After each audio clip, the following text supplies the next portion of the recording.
Jake Paul, American YouTuber and boxer, has been losing hair for much longer than most people think, and that's because he got quite good at hiding and covering it up for all these years. Hair loss at some point in man's life is going to enter the scene, and it is up to you how you respond. And regenerative alopecia is already affecting as many as 40% of men by only 35 years of age. There is no wonder that Jake Paul has been experiencing hair loss in his late 20s already. On this equation, you can see how his hair loss actually happened. First, having the baldness gene to begin with, which by looking at his dad is quite undeniable. Even his brother Logan has it. Adding another variable, potentially taking stuff to get bigger as a boxer, plus third variable, likely not being on finasteride, and all that equals a pretty bad hair loss that doesn't seem to be stopping yet. And unfortunately for him, it will likely get worse unless he does something about it. He's only 27 years old, but shows signs of a solid Norwood 3 with potential hair loss on his crown area developing in the future. We know that the best time to combat hair loss is at its beginnings. It is true that most people are actually unable to catch it very early, like myself, because there are no huge warning signs yet that are visible. The fact is that you won't really see that you are losing hair for real unless you have already lost close to 50% of your original hair density. With Jake or myself, it all started with the hairline and then corners, and I was kept in delusion for quite some time that my forehead is naturally bigger, so I shouldn't worry about it, right? Until I realized it was not the forehead's fault, but my hairline. With Jake Paul, the moment of realization and registering hair loss mentally must have already occurred in his early 20s. In 2017 to 2018, by the age of 20, we can see already the first signs of his hair loss on the corners. If you are able to get on finasteride at this point and get educated and counseled about this medication from a doctor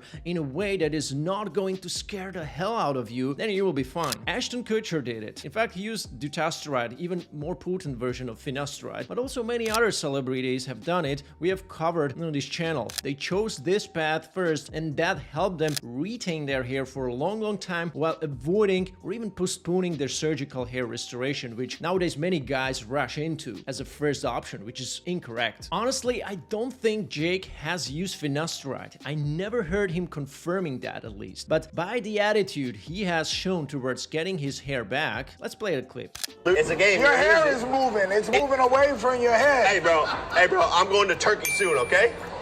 Some of us aren't blessed with luscious hair like you, bro. Based on this, I'm not sure he understands what hair transplants' limitations are, and I think he might see a hair transplant as the ultimate hair loss redemption, which it is not. This false belief, caused by a lack of education and research, results in many young guys getting hair transplants at bad time, or being unsuitable candidates, or getting a mega session too early and then suffering bad consequences later on, like depleted donor zone and the infamous island of hair in the front surrounded by the ocean of baldness around it. Well, maybe you are one of the guys who sees hair transplant through a very narrow and limited lens, and if this is you, I have a free ATPN score calculator which helps you determine how safe or how risky it is for you to get a hair transplant right now based on several key factors. In order to show you how it works, I'm gonna actually go ahead and use it on Jake Paul. You will also find it in the video description below and calculate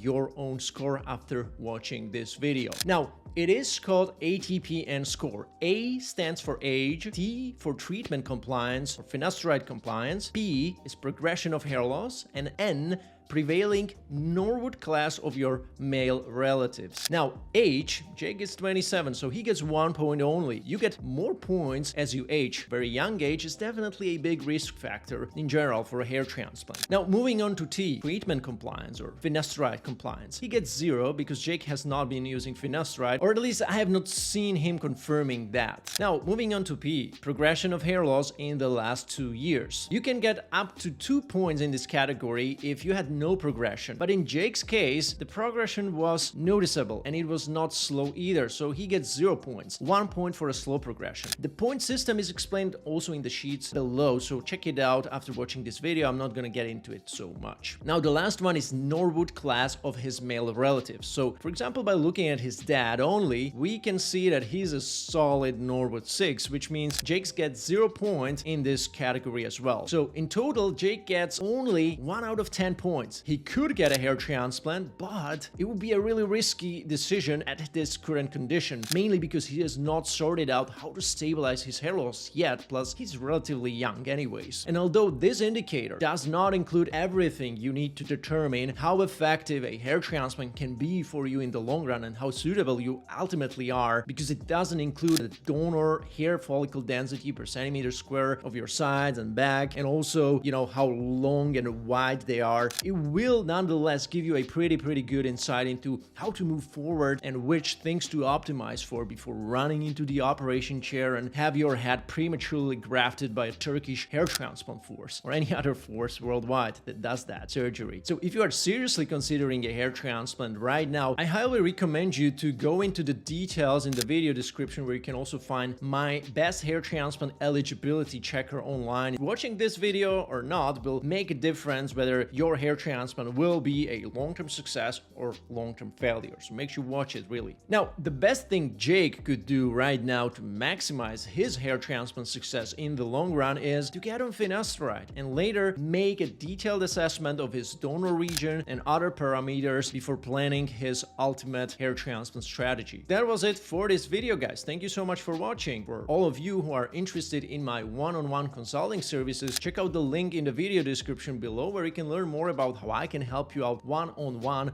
with choosing the right hair transplant clinic for your hair type, expectations, budget, give you a second opinion, answer anything hair loss related, hair transplant related, and really give you also an opportunity to speak with somebody who has done several hair transplants, somebody who has done some mistakes, needed a hair transplant correction surgery, which is something you don't want to be going through, believe me. And with all that, saving you stress, money, and time trying to figure all of this out on your own. Make sure you check it out. And with that being said, thank you so much for watching, everybody, and looking forward to seeing you in another video. Take care.